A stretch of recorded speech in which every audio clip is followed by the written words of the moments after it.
Now, Bernie Sanders is still the most popular politician in America, and especially in his home state of Vermont, which makes a lot of sense.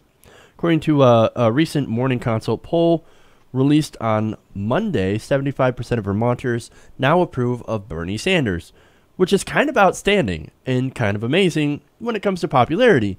I mean, you look at his popularity versus the popularity of, for example, Congress, which is abysmal. Now, this is after his popularity has taken a devastating hit. This is amazing. There was a similar poll conducted back in September of 2016, and it put the percentage of people approving of Bernie Sanders at 87%.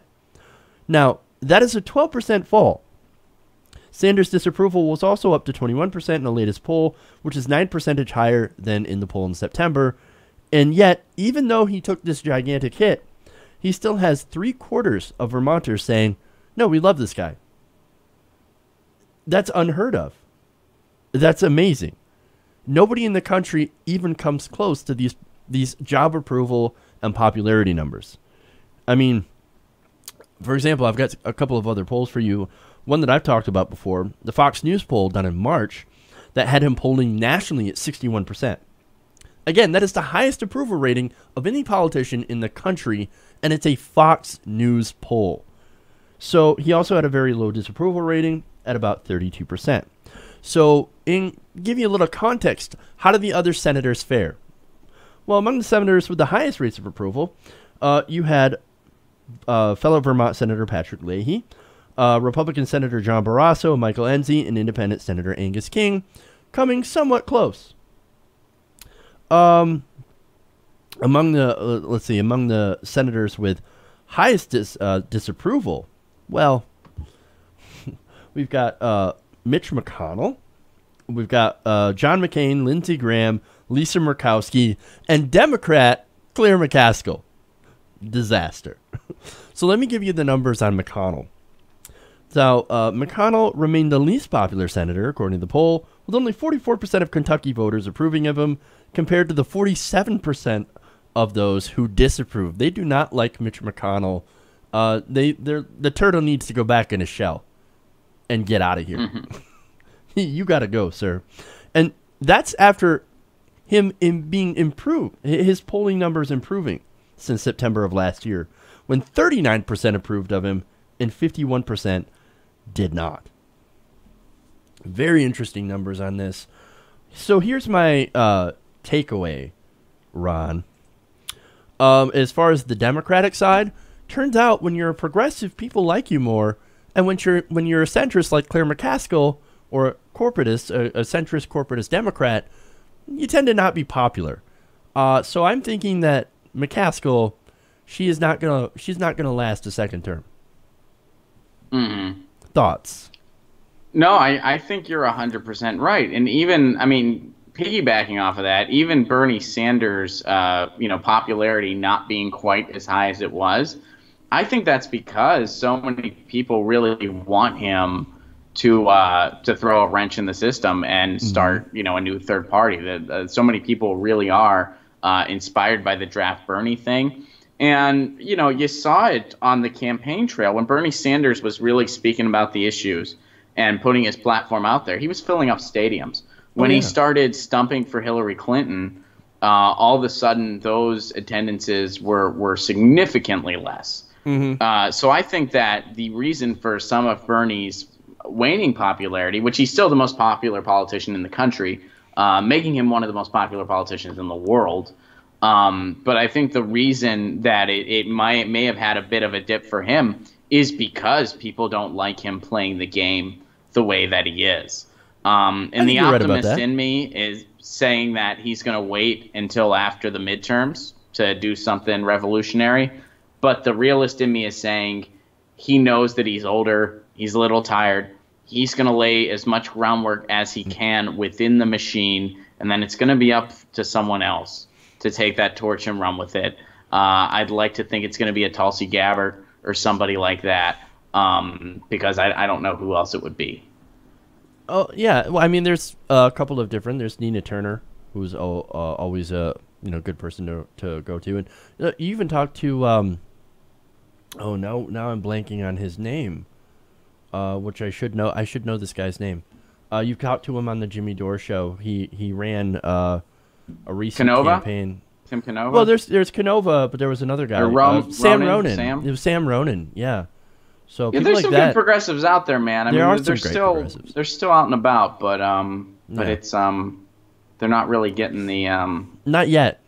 they're few and far between. I mean, it's Not yet, but we do have a story later about a progressive in Kansas that's thrown a wrench in the system and has Republicans incredibly scared. So that's a good story. And we'll go to that after this, but there are good progressives. As far as Bernie, look, it's not just the fact that he's Bernie Sanders is the reason that he's popular. He's popular because of the ideas that he espouses. Mm-hmm. Like, that's what got people interested in him in the first place. The ideas. And those ideas, even if his popularity wanes even more, which I don't see happening, but if it does, it's not like those ideas will no longer be popular. They're actually popular. They're incredibly popular. People really like the idea of Medicare for all. People really like the idea of a living wage, a higher minimum wage that people can survive on. People like the idea of, hey, you can go to college and not come out loaded with debt. In fact, New York, Governor Cuomo, somebody we don't always agree with, even he's like, yeah, we're going to pass tuition-free education for people who are making $125,000 or less. That's a step in the right direction, and that is progressive legislation. So it is working. So why do I bring this up, though? That's the important question. Why do I continue to bring this up? Because the Democrats need to pay attention. If you actually want to win, you might want to look at some of the policies that made these people popular. Over the half of the country wants universal funded healthcare, government funded healthcare. You even have Trump supporters out there that are saying, yeah, we could have a Medicare for all. Now, here's a guy that I disagree with on 99.999% of things, and that's Mike Cernovich, right? You heard of this guy? He's a pretty abhorrent person. He's one of those alt-righters, okay? So-called alt-right, pretty racist guy. He was out there plugging this on 60 Minutes and saying, yep, Medicare for all is actually a pretty good policy. That's amazing. Yeah, I mean, there's people on the right that are. I mean, there was another right-wing columnist that wrote an op-ed about how we're going in that direction now.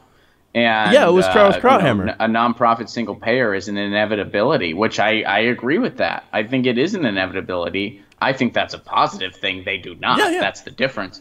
But I do think, regardless, it's an inevitability. We are inevitably going to get there, and I think it took something like Donald Trump's insane proposal. Yep. To kind of get people to want to go there. So, I mean, I've said it on this show before. You've said it on this show before. I've said it on the Jimmy Dore show before. Jimmy said it before. So many people. I'm sure Cenk Uygur said it before. Now is the time for the Democrats to embrace single payer, not to just have empty platitudes on their website about how it'd be great if everyone had health care, but to actually embrace a policy that's a better alternative, which is single payer. And we're not seeing it quite yet, but there is more grumbling than ever before, and it increases by the day. Yeah, and that's because this shouldn't even be a political issue. Healthcare should not be a political partisan issue. It should be an issue of, do we want to take care of our own? And yeah, in other countries, it's not a political issue. It's not a political issue in other countries. So that's why I can agree with somebody like as abhorrent and hateful as Mike Cernovich on this issue, because you know what? It's good policy. Good policy is good policy. So, I mean, again, a majority of the country wants these good policies. It doesn't matter where you're on the spectrum. People understand that there is good policy, things like higher minimum wage, tuition-free higher education. I mentioned all this. All this stuff is incredibly popular with American people. Even if you're even a diehard Hillary Clinton Democrat and you hate Bernie Sanders and you don't like this guy, guess what? Odds are you're going to agree that eventually we need to go to this system. 81% of Democratic voters, doesn't matter where you're at, want single payer. It's the Democratic establishment politicians that want to make sure that you don't get that, so their health insurance buddies can continue to get paid. And that's what this is about. So the question is the Democratic Party controlled by the minority of so-called centrist corporatist Democrats? And to that, I believe it is. I don't think I'm going to get much disagreement from you. That's I why don't he see doesn't how listen I to could his base. disagree with that. I mean, the only way. I mean, to somebody that's not paying any attention, they might disagree with that. But of course, I mean, and all of their policy ideas. That's why you don't see single payer in their platform. That's why you don't see anything about student loan debt in their platform. That's why you don't see them actually confronting big pharma. That's why you don't see them coming out against fracking. I mean, the list goes on and on. On and on. That's why you don't see them. They're not an anti-war option. The Democrats had an opportunity to say, are we the party of FDR or are we the party of empty, failed, neoliberal policies? And they are the latter right now. Yep. So there either needs to be an extensive house cleaning or they need to get the hell out of the way because that party's dead in the water and we need a true alternative. I've given every ounce of hope that I could to the Democratic Party. And at this point, I think they are done. I think that, I think you have to have an above all approach where you try to do what you can from within. But I think overall, as a party, they're dead in the water. I still want to see them sweep in 2018 just because of what the alternative is. Yeah, but I think in the long run, we need a true new party, a party that actually has a Green New Deal, a party that actually has a progressive agenda, a party that's actually by the people. And I think that party could be the new party of FDR that would win for the next 40 years. But unless there is an extensive house cleaning, that party is not the Democrats. And even people that I thought were strong leaders turned out not to be. On the Jimmy Dore show, we interviewed Sally Boynton Brown recently, and she just parroted the empty platitudes that you hear from Tom Perez, that you hear from Nancy Pelosi, who, by the way, can't even speak in public anymore. It's pathetic what she is. And when we asked her, well, what are your policy ideas? She had none. There are so many people in power in the Democratic Party or trying to rally and trying to organize. They don't even know how to answer the question, what do you stand for? Because they don't know what they stand for unless somebody tells them. You mean unless somebody pays them? This isn't leadership. This is weakness. This is platitude bullshit that has failed miserably. If they were winning with this centrist, soft bullshit, that'd be a little different. Well, this is what's winning, so this is how we have to compromise now. They're not winning. They're losing. They're losing to Donald Trump. So it's a failed. It's just a complete failure. And I think at this point there's no hope from within. So you're saying we're not winning? We're losers. We're not winning. Not bigly sad. Or at all. Not bigly. We're not winning bigly. We're not winning at all. You know why? Look, these Democrats will not hold a strong progressive position because they're paid not to. They're too weak to turn on the hand that feeds them. So you know what you got to do? You got to take the food away. You got to take away the money. You got to get the money out of the system, because until we do that, they're not going to turn towards progressive positions. The money's just too good. And I'd like to think that once you remove that money incentive to basically serve only the corporations, then you would see a lot of Democrats turn towards Bernie Sanders' idea.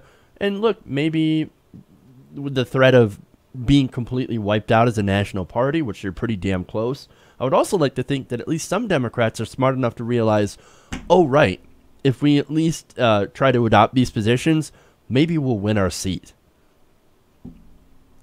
But not because they're feeling the burn, not because they agree with these policies, but just because they actually want to win. So maybe we'll see that as well. I think that's a likely scenario for 2018, to be honest, because already we're seeing Claire McCaskill saying, "Oh, I want you and I need you, Bernie Sanders supporters." Yeah, okay, well, I don't think you're going to get us. I mean, these centrist Democrats are pretty much just begging them. Yeah. And, I hear stuff like that, and I'm like, wait, I thought you didn't need us. You didn't need us. We're tired of taking your crumbs. You have to come to us. And if you're not going to come to us, we're going to take our ball and go elsewhere. Maybe Bernie won't do it, but someone's going to do it. Because, if this country doesn't have revolutionary change, and I mean that in the peaceful sense, at least that's what I'm certainly hoping for. If this country does not have revolutionary change, we're done. It's over. I think that the United States as we know it is going to be over. I think that Rome is falling. It's going to fall completely. We're going to be just another country. I think that is a good thing. But if we don't clean house significantly and really change the way we do things, then domestically we're going to be done too. Yeah. And by the way, one symptom of why Rome fell, actually two, endless warfare and lead in the water. What a coinky dink. Uh-oh. Those are not good. Those are not good signs.